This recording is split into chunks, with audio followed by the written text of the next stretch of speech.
Assalamualaikum warahmatullahi wabarakatuh, teman-temanku yang saya banggakan dan saya muliakan. Pada kesempatan ini saya akan membahas mengenai hukum melafalkan niat. Jadi melafalkan usolli fardhu dhuhri ataupun melafalkan niat ibadah yang lain, itu hukumnya bagaimana dalam pandangan fikih. Yang pertama, saya membawa kitab Al-Fiqhu alal Madhahibil Arba'ah jilid 1 Shahifah 171.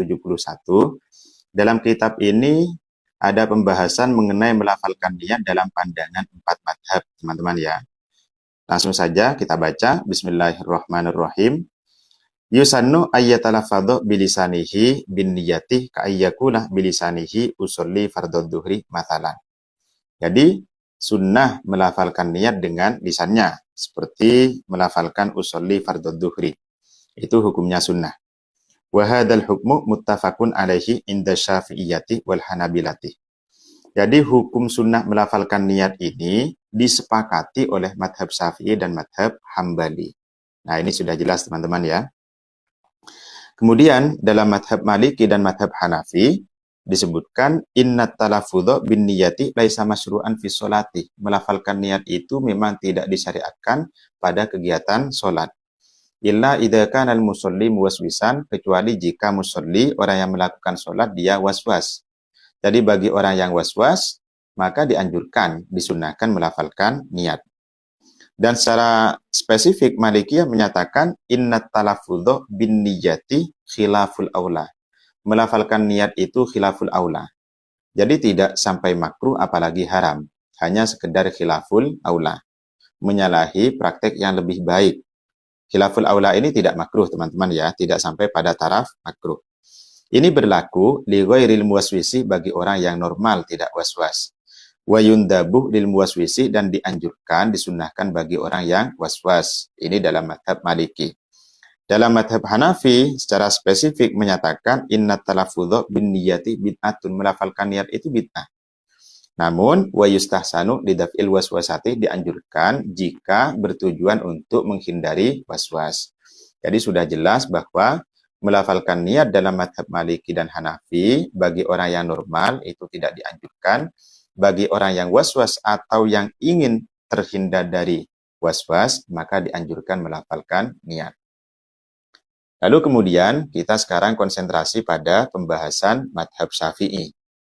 Saya membawa kitab Tuhfatul Muhtaj, jilid 1, Shahifah 181, yang redaksinya, wa yundabu an-nutku bil manwiyih kubailat takbir, disunnahkan melafalkan niat sebelum takbiratul ihram. Dalam kitab ini disebutkan ada 3 alasan yang mendasari kesunahan melafalkan niat. Yang pertama, liyusa idal lisanu al-qalbah. Melafalkan niat itu bisa membantu hati, bisa membantu kemantapan hati ketika melakukan niat, serta menyatakan unsur-unsur yang harus ada pada niat itu sendiri. Nah, teman-teman, niat itu tempatnya ada di hati. Itu sudah disepakati ya. Lalu kemudian, dalam niat itu harus ada unsur-unsur yang dinyatakan oleh hati. Unsur-unsurnya itu apa saja? Yang pertama adalah qasdul fi'li. Jadi bermaksud melakukan kegiatan ibadah. Ini yang biasanya diterjemahkan dengan kata-kata usolli. Kemudian unsur yang kedua adalah ta'yin, menentukan jenis ibadahnya, yang biasanya diterjemahkan dengan kata duhur. Kemudian yang ketiga, yaitu menyatakan fardhu. Makanya dalam niatnya itu biasanya usolli fardhu dhuhri. Ini adalah unsur niat yang harus dinyatakan oleh hati. Kemudian unsur yang lain bagi imam yang menyatakan imaman, bagi makmum menyatakan makmuman. Nah, itu teman-teman ya. Jadi untuk mendorong hati siap melakukan niat serta menyatakan unsur-unsur yang ada pada niat ini, maka harus dituntun, maka dianjurkan didahului dengan melafalkan niat melalui lisan yang tujuannya untuk menuntun hati, untuk menyadarkan hati, mengingatkan hati, mengkonsentrasikan hati agar hati itu siap menyatakan niat serta menyatakan unsur-unsur yang harus ada pada niat itu sendiri. Nah, ini sudah jelas teman-teman ya. Jadi, dari sini maka kemudian dalam madhab Syafi'i dinyatakan melafalkan niat itu hukumnya sunnah karena punya fungsi yang bagus, punya fungsi untuk ta'awun alal kolbi, yaitu membantu terhadap kesiapan hati, konsentrasi hati, dan hati tertata untuk melafalkan niat dan untuk menyatakan niat dan menyatakan unsur-unsur yang harus disebutkan saat niat. Itu sudah jelas teman-teman ya. Kemudian yang kedua, wa khurujan min khilafi man aujabahu. Tujuannya untuk keluar dari khilaf ulama yang menyatakan bahwa melafalkan niat itu wajib. Jadi ada ulama yang menyatakan melafalkan niat wajib. Berarti kalau tidak melafalkan adalah haram. Meskipun pendapat ini adalah syad. Kemudian ada yang menyatakan melafalkan niat itu khilaful aula, tidak dianjurkan. Ini berarti kan ada khilaf teman-teman ya. Maka kemudian Imam Syafi'i ataupun madhab Syafi'i keluar dari zona khilaf itu dalam rangka ihtiyat, tidak sampai mewajibkan dan juga tidak sampai memakruhkan, tidak sampai mengharamkan. Maka yang diambil itu adalah hukum yang sunnah. Dan ini pun juga berdasarkan kaidah yang menyatakan al-khuruj minal khilaf mustahabun.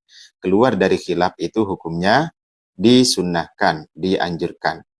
Namun khilaf yang seperti apa yang dianjurkan untuk keluar, itu ada ciri-cirinya, ada syaratnya teman-teman. Kita tidak sebutkan dalam pembahasan kali ini, karena itu sangat kompleks. Jadi ada syaratnya. Yang terpenting, persoalan melafalkan niat ini sudah masuk ataupun memenuhi ciri-ciri yang dianjurkan untuk keluar dari khilaf ulama-ulama, terutama yang mewajibkan niat. Kemudian yang ketiga, wa qiyasan ala ma ya'ti fil haji al-mundafi'i bihi at-tasni' bi annahu lam yunqal. Dikiaskan pada melafalkan niat dalam ibadah haji dan umroh. Sehingga dengan metode kias ini, maka kemudian jika ditanya apakah melafalkan niat dalam sholat itu punya dalil, maka jawabannya punya dalil. Dalilnya menginduk pada dalil melafalkan niat dalam ibadah haji dan umroh. Nah, dalam ibadah haji dan umroh itu Rasulullah melafalkan niat, teman-teman. Ini saya bawa kitab Irsyadus Sari, Syarah Sahih Bukhari, jilid 10, Shahifah 338. Beliau, Rasulullah bersabda begini, Ataniyal lailatah atin mir Rabbi. Pada suatu malam, malaikat Jibril datang kepadaku, wa huwa bil akik. Ini jumlah mu'taridoh, teman-teman. Kalau dalam balaghah disebut sebagai jumlah mu'taridoh. Sehingga wahwa ini rujuknya kepada baginda Nabi. Pada saat itu Rasulullah ada di Lembah Akik. Lembah Akik ini tempat mikotnya orang yang melakukan umroh ataupun haji yang datang dari Madinah. Jadi orang yang datang dari Madinah yang ingin melakukan haji, tempat mikotnya yaitu di Bir Ali. Bir Ali itu ada di Lembah Akik, teman-teman ya. Sehingga ini jelas sekali konteksnya adalah memulai kegiatan haji dan memulai kegiatan umroh pada tempat mikot ini yang ada di Lembah Akik ataupun Bir Ali.